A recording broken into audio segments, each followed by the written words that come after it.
Welcome to 5-Minute Canvas, where we look at tips, tricks, and techniques for building a Canvas course. I'm sitting here on my course introduction page, and I'm thinking, this is kind of just a bland description of my course. I would like to add a picture here, maybe a picture right here at the top of the page. That would be a great starting picture for the course. So let's take this episode to talk about pictures. I'm going to go ahead and click on Edit to open up the ability to edit this page.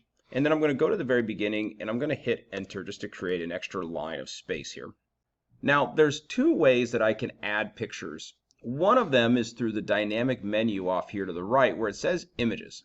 And as you can see, I've got several images loaded here, and all I would have to do is click on it and it's going to put that image wherever my cursor is located at. So my cursor was right here, so if I click, it's going to go ahead and put the picture there. So that's one way to do it. What's nice about this is if you have your pictures well organized and you don't have a lot of pictures, this can be a very quick and easy way to find your pictures. It gives you a nice preview of the image, and that does help with searching for it. However, if you have a lot of pictures or you have not taken some time to organize them properly, this kind of is a little bit tricky.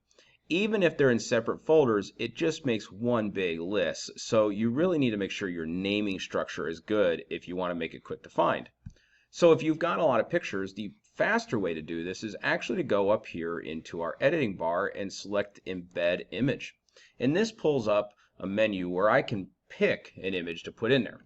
Now you'll see there's three tabs here: URL, Canvas, and Flickr.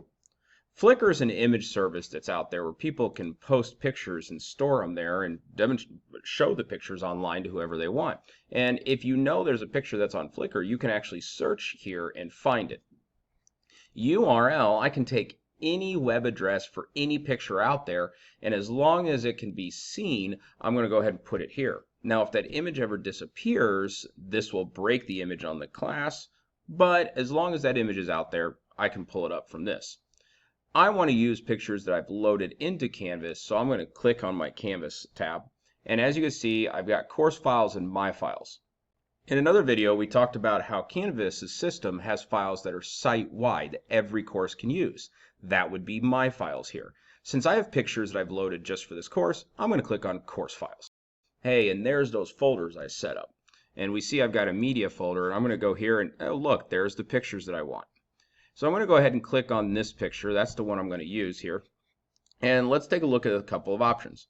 One, I can't upload a new picture at this point if I don't already have it on the system, but I really want to look at the attributes down here. The alt text is important. Alt text is a description of your picture.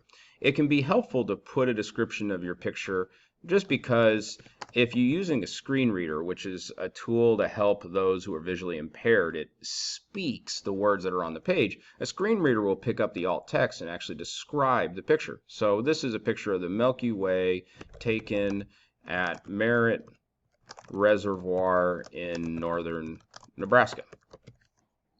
Okay, if I choose the decorative image, this will disappear and it won't show up. And I can also control the dimensions. So I'm going to go ahead and just, now that I've changed the alt text, I'm going to leave the dimensions alone for a second. I'm going to hit update and it puts that picture back in just like it did over here. However, this picture takes up a lot of real estate on the page. So I'm going to click on it and I'm going to use the drag icons here and I'm going to bring this down. I'm going to find a size, a width close to about 700, and that seems to be a good size here. And I did say I want it centered on the page, so with it highlighted, I'm going to click Align Center to reposition it. Now that I see that though, you'll notice the title's left aligned, and really I'd rather have the title lined up with the picture, so I'm going to go ahead and align the center of that text as well. And when I hit save, hey, there's my completed page, looking exactly like I wanted it. So thank you for watching 5-Minute Canvas. Feel free to hit that subscribe button to keep up with all of our content here at Myth Badger Videos.